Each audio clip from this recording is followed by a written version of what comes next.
আসসালামু আলাইকুম, কেমন আছেন আপনারা সবাই? আমার চ্যানেলে নতুন একটা ভিডিওতে আপনাদের সকলকে অনেক অনেক স্বাগত জানাই। আর সোমবার, ঘড়িতে প্রায় এখন সকাল ৮টা। এই যে চা খেয়ে দিয়ে আসলাম ওপরে এসে এই চাদরটা ঝাড়ব। এই দেখুন ঘড়িতে পুরো ৮টাই বাজছে। চাদরটা প্রথমে ভাবলাম জানেন যে কাচবো, তারপরে বাইরে দেখছি মেঘ মেঘ করছে, যদি বা বৃষ্টি হয়, তাই ভাবলাম যে থাক, আজকে আর কাচবো না, মেঘটা পরিষ্কার হোক, আর যদি পরিষ্কার হয় কালকে তখন ইনশাল্লাহ কেচে দেবো। আর এর বাইরে আবহাওয়াটা দেখুন কত সুন্দর। এই মেঘ মেঘ আবহাওয়াটা বেশ ভালো লাগে যদি বৃষ্টি না হয়, আর বৃষ্টি হলে তখন অতটা ভালো লাগে না বর্ষা টাইমে, কারণ ওই সব জায়গায় দেখবো একদম প্যাচ প্যাচ করে, তো সেই কারণে বিরক্ত লাগে। আর এই দেখুন খামারটা দেখুন কিরকম লাগছে, মনে হচ্ছে যেন কেউ সবুজ কার্পেট যেগুলো হয় না, সে ঘাসের কার্পেট গুলো মনে হচ্ছে যেন কেউ বিছিয়ে দিয়েছে। এই দেখুন আমার আঙুলটা কিভাবে কেটে গেল। কাঁচিটা টেবিলে ছিল, কাঁচের ভেতরে রাখতে গেলাম, কাঁচে লেগে একদম আঙুলটা কেটে গেল। চামড়াটা একদম কাছে লেগে আছে জানেন। এটা নিয়ে আর পড়ে থাকলে হবে না, মুছে নিয়ে আবার কাজ করি। জিয়া টেবিলটা দেখছি একটু এলোমেলো হয়েছে। এই যে এই বইটা আবার ওই দিয়েছিল, বইটা গুছিয়ে রাখি এখানে, না হলে আবার পাবে না, তখন আবার বলবে যে মম কোথায় রেখেছে। আর এই যে এই জায়গাটা পরিষ্কার করে দেবো, পরিষ্কার লাগে না জানেন কাপড়টার জন্য। আর এই যে কালো পাড়া দাগ দেখছেন, এখানে একটা শ্যাম্পুর প্যাকেট খোলা ছিল, পড়ে গেছে বলে এরকম হয়ে গেছে। কালকে ভাবছি কাপড়টা তুলে কাচতে দেবো, দিয়ে আর কাপড় বেছাবো না, ওটা প্লেন থাকবে, তাহলে মোছা হবে। আর এই যে এখন এই খাটের ডিজাইনের মধ্যে দেখছি প্রচন্ড ধুলো হয়েছে। এই ডিজাইন মানেই তো সেখানে ধুলো থাকবে, তাই একটু কাপড়টা ভিজিয়ে নিয়েছি। ভিজিয়ে নিয়ে এই যে ধুলোগুলো একটু পরিষ্কার করে মুছে নিচ্ছি যতটা পাচ্ছি। তো একটু কাপড়টা ভিজিয়েছি বলে তবুও একটু একটু উঠছে জানেন, শুকনো কাপড় উঠতে চায় না। ডিজাইন দেখতে ভালো হলে কি হবে, খাটনিও প্রচুর আছে। আর খাটনি বলতে পরিষ্কার না করলে তো আপনাকে ওই ডিজাইন ভালো লাগবে না, পরিষ্কার থাকলে তো সেই ডিজাইনটা ভালো লাগবে। এই দেখুন অনেকটা পরিষ্কার করলাম যতটা পারলাম, খুব একটা ভালো হয়নি, আরেকদিন ভালো করে করব। বিছানাটা সুন্দরভাবে ঝেড়ে ফিরে দিয়েছি, চাদরটা তো আর কাচলাম না, কালকে কাচবো। এদিকে ঘরটাও পরিষ্কার করে দিচ্ছি, ঝাড় দিয়ে দিলাম। আর এই যে এই গামলাটা আমি কালকে একটা সিম নিলাম, মানে আমার এয়ারটেল ছিল, ভোডা করলাম, তাই এই যে একটা বড় গামলা পেয়েছি কালকে। এটা থাক, কাপড় চোপড় আঁচড়ে এর মধ্যে রাখা হবে। প্রচুর গামলা হয়ে গেছে জানেন প্লাস্টিকের। সেদিন আমি জিয়ার জন্য একটা পেলাম, আর এটা এটা আবার বেশি বড় দেখছি। থাক কাপড়গুলো, আর এইদিকে একদম কাপড়গুলো সব ভিজে আছে, এখানে মেলে দিলাম, তবুও হাওয়াতে একটু শোকাবে। নিচের দিকে তাকিয়ে দাঁড়ান দেখি যে বৃষ্টি হবে না, একটু পরিষ্কার হয়েছে, আকাশে তো মেঘ লেগে আছে। তো ভাবছি কাপড়গুলো না হলে নিয়ে যে একটু ওই যে উঠোনে মেলে দিয়ে আসি, তাহলে একটু পরিষ্কার হয়ে যাবে, ঝরঝরে হয়ে যাবে, শুকিয়ে যাবে। কত রকম বলছে দেখুন, আকাশটা কত সুন্দর লাগছে দেখুন। আর আমাদের এখানে আবার তাল গাছটা বেশি দেখতে পাবেন, তাল গাছ, খেজুর গাছ, এগুলো খুব মানে হয় এখানে। ঘরটা সুন্দর করে ছাদ দিয়ে দিলাম, পরিষ্কার হয়ে গেছে, তাকটাও পরিষ্কার করে দিয়েছে। এই যে আর উপরে সব আমার আব্বার বইপত্র আছে, তাই ওখানটায় হাত দিলাম না। চলুন এবার নিচে যাই, দেখি নিচে সব কি করছে। জায়না আবার বলছে ম্যাগি খাবে, জায়না আমার নিচে আছে, ওপর আসেনি, টিভি দেখছে। জায়না বলছে মম ম্যাগি করে দাও, তাই নিচে যাব, জায়নার জন্য একটু ম্যাগি করবো।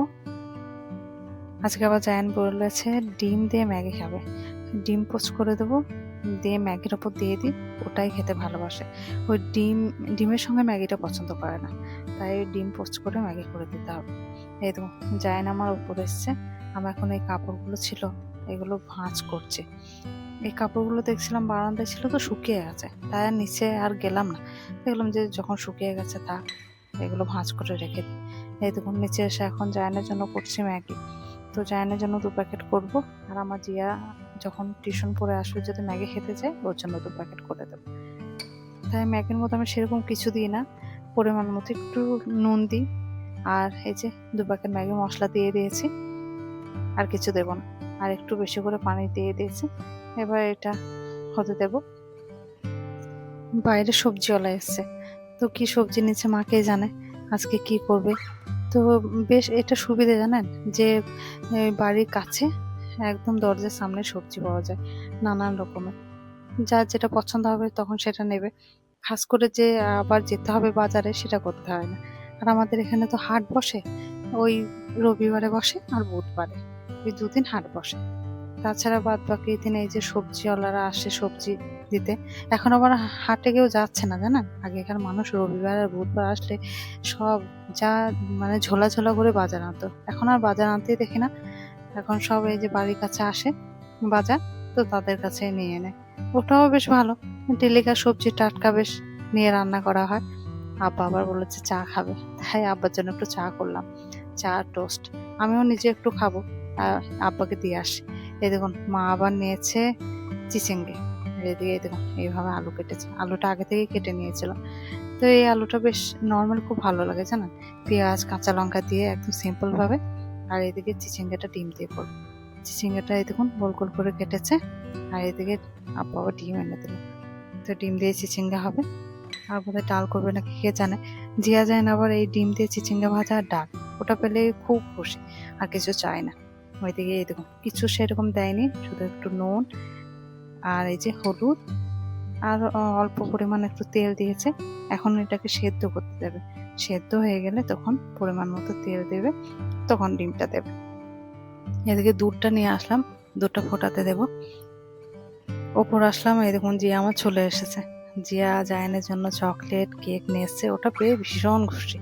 আর আমার জায়ন এই ভাত এসব বাদ দিয়ে এই যে কেক, তারপরে এই যে চকলেট, রুটি, পাউরুটি, এসব মানে এসব খাবারের প্রতি ওর ইন্টারেস্ট বেশি, খুব পছন্দ করে। ভাতের প্রতি অতটা ভক্তি নেই। তাই এই যে জিয়া এনেছে, এত খুশি। এই দেখুন জিয়া আমার টিউশন পড়তে যাবে, আর জিয়াকে বলবো জিয়া আমার জন্য কিছু আনিস, মনে হবে যেন জিয়া চাকরি স্থানে যাচ্ছে চাকরি করতে, যেন চাকরি করে জিয়া বেতন পায়, সেইখান থেকে জিয়া আনবে। তো আমি তখন বলি ও কোথায় টাকা পাবে যে তোর জন্য চকলেট কেক নিয়ে আসবে প্রত্যেকদিন। তবুও বলবে যে না, জিয়া নিয়ে আসবে। জিয়াকে বলি, আবার ফোন করে অর্ডার করবে জানেন, জিয়া আজকে আমার জন্য কিছু আনিস যেন। তাই দেখছে আজকে চকলেট এনেছে কেক এনেছে, খুব খুশি। জিয়াকে বললাম তুই খেয়েছিস তো, বলছে মামা আমি একটা কেক খেয়েছি। এই দেখুন আধখানা জিয়ার জন্য রেখেছে আর আধখানা নিচে খাবে। এই দেখুন এই কেকটা নিয়ে এসছে, এই যে এই কেকটা খুব পছন্দ আমার জিয়া যায় না দুজনে। আমি একটু টেস্ট করে দেখলাম, বেশ খুব সুন্দর জানেন খেতে। এই দেখুন এখন ওই জায়েনকে অঙ্ক করাচ্ছে জানেন, ছেলেটা এই কদিন অঙ্ক করেনি, তাই দেখছি সরল একদম ভুলে গেছে জানেন। তাই এই যে সরলগুলো দিচ্ছি, বলছি কর। মাঝে মাঝে না দেখলেও তো নয়, দোষ আমারই জানেন, এই কদিন একদম দেখা হয়নি ছেলেটাকে। ছেলেদের দোষ দিলে তো হবে না, আমারই দোষ। তাই বললাম যে এগুলো করো একটা, দেখি তুমি পারো নাকি, পারলে তোমাকে একটা খুব সুন্দর জিনিস দেবো। এদিকে আমার জিয়াও বসেছে নে পড়াতে। তো জিয়ায় দেখুক, আমি এখন নিচে যাব, স্নান করব, আর কিছু কাপড় আছে সেগুলো দেখি কাচি। আবহাওয়া বেশ অনেকটা ভালো হয়ে গেছে, পরিষ্কার হয়ে গেছে। তো রোদ ওঠেনি কিন্তু আকাশটা বেশ পরিষ্কার হয়েছে। এই দেখুন কি কাণ্ড দেখুন, এখনো পর্যন্ত একটা অঙ্ক করেনি আর পায়ে ঝিনঝিন ধরে গেছে। নিচে আবার আমার আব্বা কাঁঠাল ভাঙছে জানা, আমার বোনের ননদের বাড়ির কাঁঠাল খুব মিষ্টি, আবার খাজা কাঁঠাল, আমাকে ওই খাজা কাঁঠালটাই ভালো লাগে। এই তো জায়ান অঙ্ক ভুল করেছে, দেখেছেন সব ভুলে গেছে। জিয়া তাই ওকে বকছে, আর মুখ দেখুন কেন একদম ছোট বড় হয়ে গেছে। জিয়া বলছে এর মধ্যে ভুলে গেছিস, ভুললে হবে কি, অঙ্ক মানেই তো প্র্যাকটিস। তাই এই দেখুন এই কদিন করানো হয়নি বলে ভুলে গেছে। খুব পড়া হলো, এবার আমার জায়ানকে কাঁঠাল খাইয়ে নিয়ে আসি, জায়ানের কাঁঠাল খুব প্রিয় ফল। তাহলে আমিও ভিডিওটা এখানে শেষ করছি, আবার দেখা হবে অন্য একটা নতুন ভিডিও নিয়ে। আপনারা সবাই ভালো থাকবেন, সুস্থ থাকবেন।